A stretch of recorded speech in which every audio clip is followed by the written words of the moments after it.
Hey y'all, I'm Karen Mayer Cunningham, the special education boss. If you've ever felt confused, overwhelmed, or just plain frustrated at the 504 IEP table, you are in the right place. Every week, I'm breaking down the rules, the rights, and the realities of special education so you can walk into meetings informed, empowered, and ready to make real change. And whether you're a parent, a teacher, an advocate, a school-based member, or somebody who's just trying to do right by a student, this podcast gives you straight talk, real answers, and tools that you can use immediately. I'm not here to play politics. I'm not here to play sides. I'm here to train people who sit at the table and teach you how to follow the law, ask the right questions, and protect the rights of students. So go ahead and hit subscribe, share this with a friend, and you know what? Meet me back here every single week. We're not just talking about change. We're making it. Because when you know better, you do better. And when we get it right for the child, we get it right for everybody. Hey, you guys, welcome back. If we haven't met, I'm Mayer Cunningham, special education boss, training everyone that sits at the 504 IEP table to navigate and negotiate successful student outcomes. We're going to talk about kind of our topic for today to start off with is, the frustration, really, I think, from the school-based members that we hear from. Can the school do that? Can the school do that? The school, like any other entity, can do what they want, right? The question is it ethical best practice?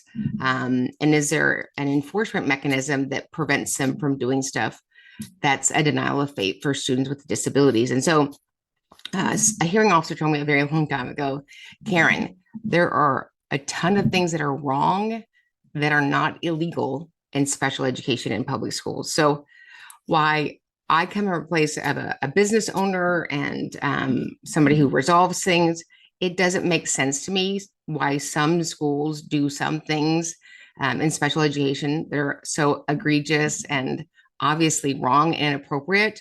But I can't focus on why the schools do that. I have to focus on what's next. And so what's next is really about for parents of children with disabilities is that they really understand their procedural safeguards and their rights and how to execute them, right? There's a saying that you don't really have rights if you, one, don't know about them, and two, don't enforce them, because I don't find schools that are doing things blatantly wrong are going to call the state and go, hey, this is ABC School District in Texas. We just wanted you to know that we're down here breaking the law for kids with disabilities. Have a good year. That's not my experience. And so I know that people are uncomfortable filing a state complaint, filing a grievance, filing a mediation, a federal complaint with the U.S. Department of Education, Office of Civil Rights. But if you want movement that you cannot acquire by being at IEP meetings, talking to people in the district, then that is your next step.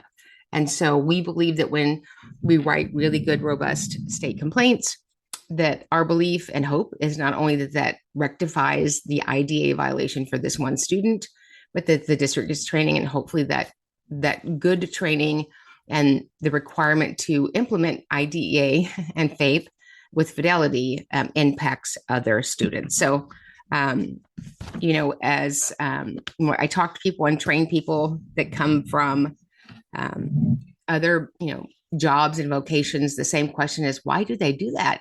Why don't they just make it right? Why do they argue with you and fight and not help kids? And the why doesn't really matter. Even if I knew the why, it doesn't matter. What matters is that we have to do what we have to do to stand up for kids and their civil right of special education. Education is a state obligation. Special education is a civil right. It's a federal issue. Okay. So here we go. We've got some questions from you guys. And yes, for those of you asking about the book, please go get it. The Epic IEP. It is out today on every kind of platform that you can think of. Go and to the epic-iep.com and you can pick whoever you want to order from, Amazon, Barnes & Noble, all the rest. Order it, come back to the epic-iep.com, put in your information. And then for those of you that do pre-order the book, it will release $500 worth of pre-order bonuses. We're super excited. Get the book for you and then get one for somebody else. It is the same protocols, practices, and processes that I have used for almost 30 years to serve families at the highest level in IEP meetings all across the nation. So parents, educators, and advocates, it's for all of us. And at the end of every chapter, I've outlined checklist specific for parents, checklist specific for educators, checklist specific for advocates, because it's different purview. but you need to know how to move through these pieces to develop and curate an amazing Epic IEP so that we have amazing student outcomes. All right, question. After the 10-day mark of a student trialing in general ed classroom, is the law being broken? So the special ed teacher is expecting him to do grades in my class. This is his first year being introduced to general ed classroom in 5th grade. Want to make sure that I'm doing right as a general ed teacher. Well, first of all, there's no 10-day trialing. We can trial a student in another setting with supports to see what sort of level of supports they need and what they need to get acclimated, but it doesn't stop at 10 days. I would assume if the student hasn't been in general ed, that we are certainly going to have to modify and or accommodate the learner expectation, right? So I assume that if we're putting him in general ed, we believe there's going to be some benefit, academic and non-academic. But of course, if he hasn't been in general ed, we can't expect him to do the same rate and cadence and prosody that everybody else is doing. So he's certainly going to need to be supported. But yeah, you do whatever you need to do to support the student. When the student is in general ed and the general ed teacher is the teacher of record, but the special ed staff has to support you in making sure that what we give him is, modified or scaffold down to his instructional and production level, right? Next question. I'd like to learn more about you and your background. What made you become an educational attorney? That is so funny. That is hysterical. And what's the next steps? Do I become one? Love your page and your for families and educators. Well, love, I am not an attorney. I'm not a college graduate. So I am a non-attorney advocate. I've been advocating for 29 years. I do about 500 IEP meetings a year. At any occasion, I probably have 100 complaints open with the U.S. Department of Education Office of Civil Rights. I've been allowed to represent families in Texas in due process hearings as a non-attorney advocate for the last 11 years. We do mediations and I train nationally. So I am self-taught. I'm not a teacher. I'm not an attorney. But I'm obsessed with these children. I'm obsessed with these educators. I'm obsessed with this space and this law. And what I do know is when we get it right for the child, we get it right for everybody. And I want everybody to have the legal information. And then when they have the information, they could do better. And I realized, in the 90s, when I was walking through this process with my own child, that school-based members are not trained in special education law. There's not. They might have a special education degree, which is great. We require more continuing hours for people that change tires for a living based upon that vocation than we do for educators who implement, deliver specially designed instruction support services related to instructional services. And the schools don't provide special education training annually for those educators, and it's just egregious. So that's what started me down this path. And I have a big mouth and I'm going to run it in the service of kiddos, right? And so what I do can be polarizing for people depending on how you come to get my information. But I guarantee you what we train on is the federal law, and whether people like the federal law or not, it assumes that you know what it means. And it also assumes that you're going to follow it. You would be hard pressed to find a school district with a special education law book on their campus. So I learned the law. I love the law. I teach the law, and I want you guys to have it so we can increase kiddos' outcomes. We train advocates all over the nation. So just go to advocate@specialeducationacademy.com. We have lots of different ways that we can partner with you and educate you. We have our weekly, the Epic IEP Academy, where every week I train on federal law in series, and then we open it up every Monday night for live questions because you need that support every 7 days. Because as you know, special education can move quickly. There's almost 9 million children in America with an IEP. So I promise you, we need advocates. And then go get this book, The Epic IEP, a powerful playbook for parents, advocates, and educators navigating the special education process. It's going to change your life. All right. Would it be considered illegal or violation of privacy for my science teacher to announce in front of the entire class, about 12 students, that I have an IEP, share personal details about me, and say that I wasn't privileged enough to sit in the back of the classroom? Oh my gosh. Well, first of all, it's disgusting. It's so disgusting, so gross. Teachers are given the opportunity to influence and persuade. And when they do that, to shame and manipulate kids, it's unacceptable. So it sounds like you're a student in school. So I would have your parents look into filing a state complaint or really a federal complaint and get an advocate to support you to do that. So we have a team of advocates, and you can just email us at advocate@specialeducationacademy.com. We represent families all over the nation. We'd be happy to support you. Next question. My county closed all center-based programs for full inclusion. Is that legal? What can I do? No, so special education, we have to always consider and then have it provided a continuum of services. What does that mean? So that we have services, there's lots of ways to support kids with disabilities, right? General ed with accommodations, general ed with RTI, general ed with special education, general ed with co-taught, resource, self-contained classes, all sorts of settings. So we don't stop a piece of special education inclusion.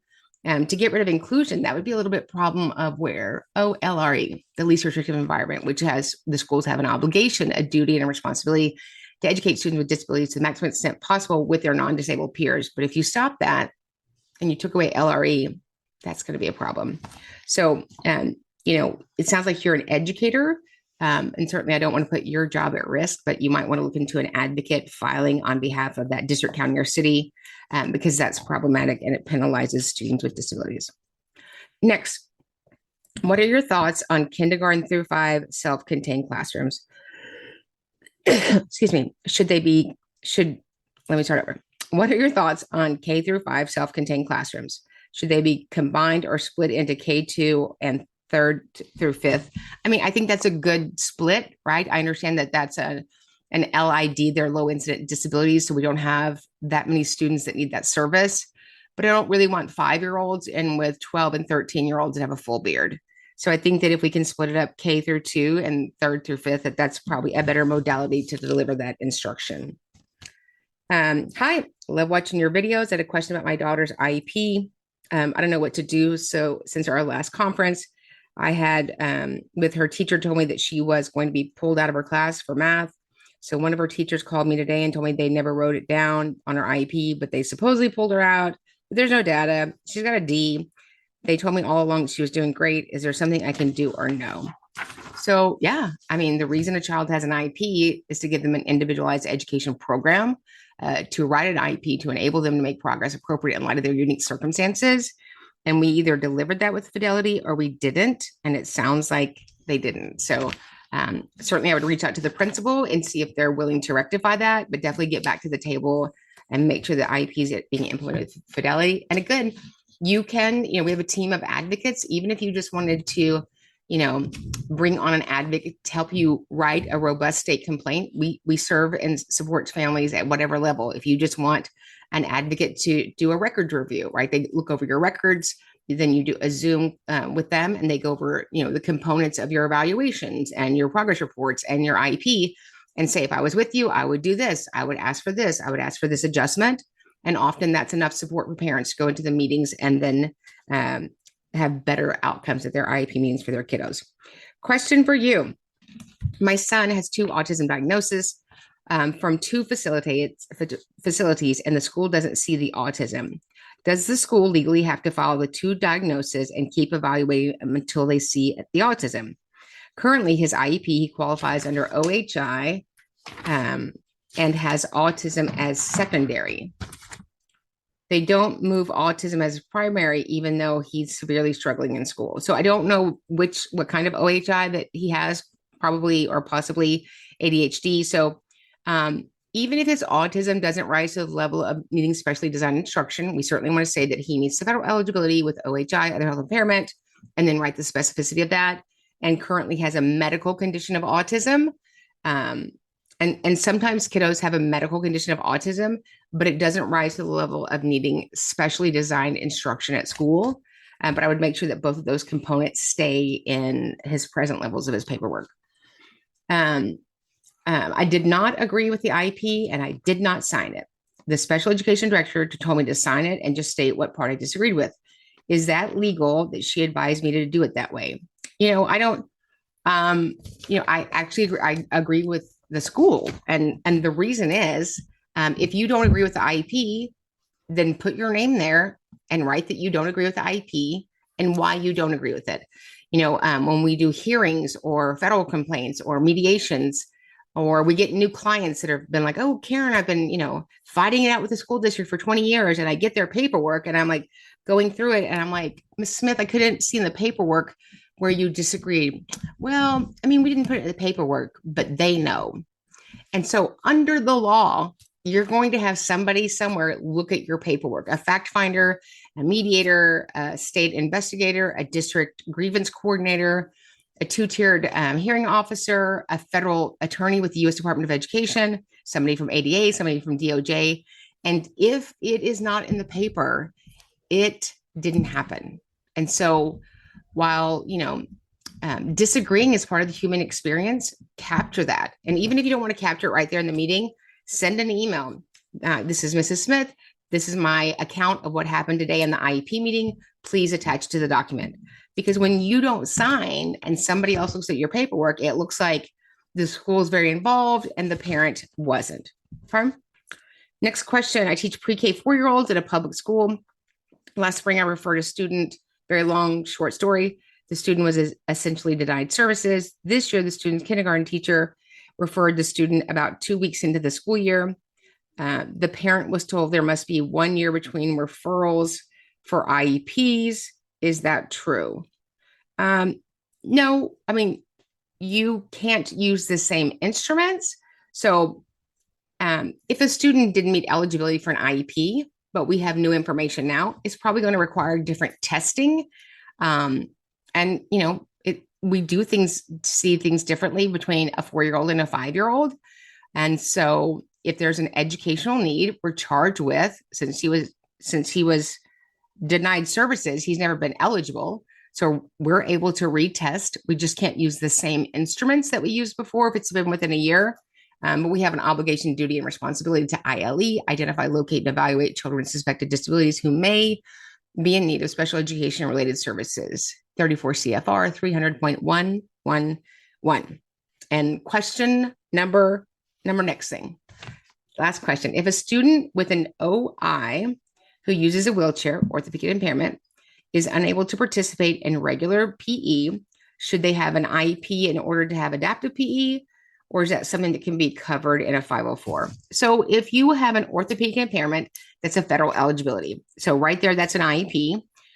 If your physical education skills are not in the norms and average range, we can certainly do an APE evaluation and then see where that deficit is. And that adaptive physical education teacher, they met eligibility, which I'm going to assume they probably will since they're in a wheelchair, would then work alongside with the PE teacher, and you would have adaptive physical education goals that APE teacher would push in to implement it. So thanks you guys for the questions. Keep sending them in. We would love to answer all of your questions, but I'm just me. And we probably get, hundreds of questions every single day. And we know that they're important and we want to serve you at whatever level is appropriate and that you can participate in. So we have different pathways to support y'all. So if you have questions about all the services and trainings and equipping that we do, just reach out to our team at advocate@specialeducationacademy.com. They can help you with what direction to go. Follow us on our podcast, Special Education Boss, and download our app, Special Education Academy. Go get the book, the Epic IEP.